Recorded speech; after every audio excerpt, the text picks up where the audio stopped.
I like how Umlimo sat on that podcast and said, I have files on everyone, forgetting that we know who he is. We know who his mother is. Do you remember the angel of Soweto Saga, Chup Chup?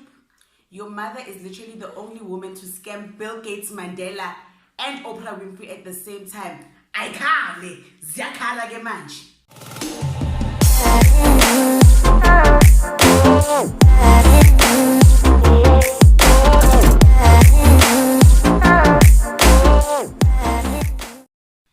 Ngiyanamukela kwinkqubo yami bomntaba kadad, bomntaba kagogo, bomntaba ka-auntie, bomntaba kasisi. I am Sims and it's at the right Sims on Instagram, so please follow your sister. You know when they say when you point one finger at someone, three fingers are pointing right back at you? And this is exactly what is happening to Umulimo. Umulimo claimed to have files on people, even the person sitting next to him, which was MacG. He claimed to know a lot of things about a lot of people, but oh, how quick he forgot that he grew up, literally in front of everybody. He forgot that his mother is very well known, notoriously known at that. Now let me paint a picture for you. It's 1997, post-apartheid. South Africa is figuring itself out as the new democratic multi-rainbow nation. Ane?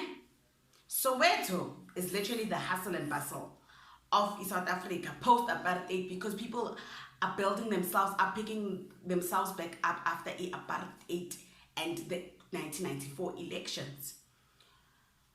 Jackie Maruhanye, affectionately known as Umama Jackie, is Jup Jup's mother, right? Decides to open a school called Ithuteng Trust. This school was supposed to accommodate children who came from very disadvantaged backgrounds post-apartheid.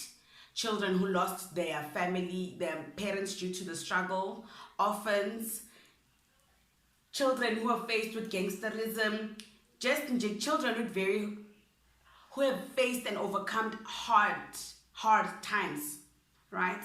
That was what the school was supposed to be about.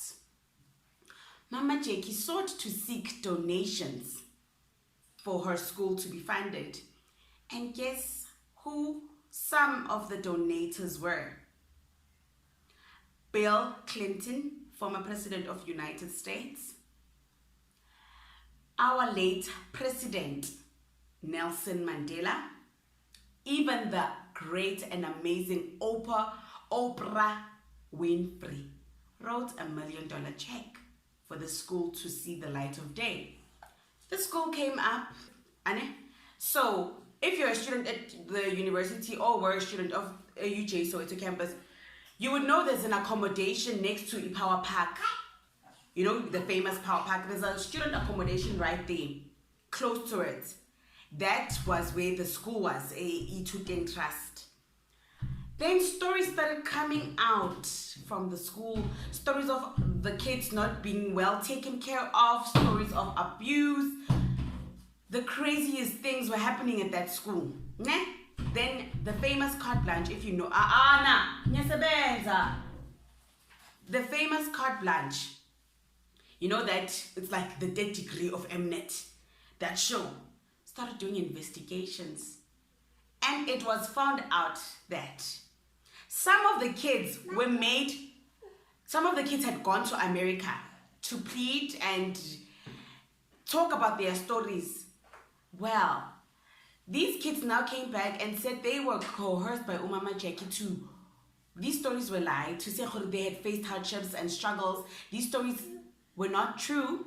In fact, they had all their parents alive, but Mama Jackie had told them, you better cry. They were students at Ithuteng, and they were very afraid of Mama Jackie. So they were made to lie in front of Bill and Hillary Clinton. You know, when this investigation started happening, Bill Clinton wanted answers, and guess where Mama Jackie was? Hiding in her mansion, right? So that's how we had come to know Ujup Jup. because he was a very flashy person growing up. He was a very flashy teen. He was so cute with his controls, the latest gadgets, the latest in. He was a very spoiled child, well taken care of by his mother. That's how Jub came to life.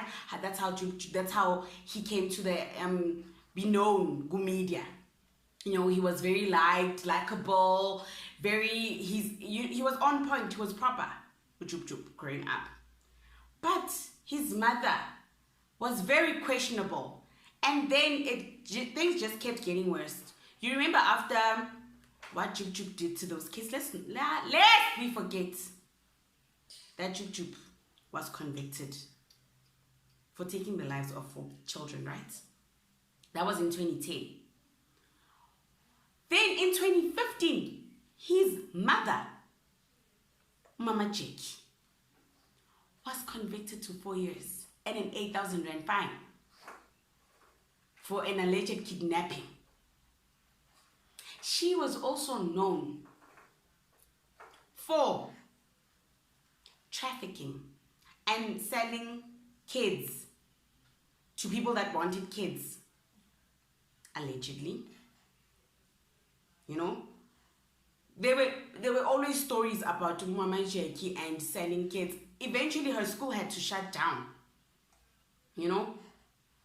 So I don't know if Jub is forgetting all of this happened or amnesia.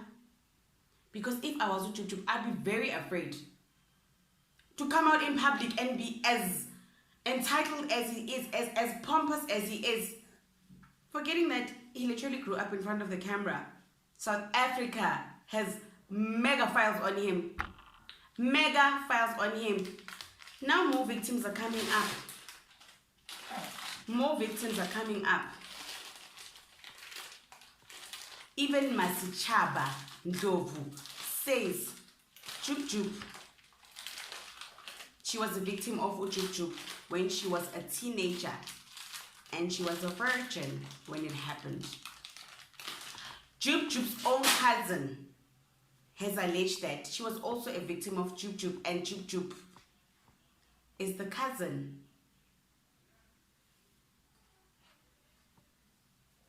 Mojalav has decided to suspend Umolimi. I'm not understanding how he is being suspended when the allegations are so deep, when the victims are so many. But I don't like the ring light. My daughter just switched off my ring light. Please, when you have time, don't use that time to have kids, because you'll find yourself filming in the dark and there's not even load shedding. So Emoja Love continues to show us Wuti they are the home of perpetrators, because you remember with the allegations about Wangbo Hangwanaka, Bishop Makamo took place. He's still on our screens. And now Mulima has just been suspended. So let's talk more in the comment section down below. Mulimo Zia Kala. I will see you on my next video. Bye.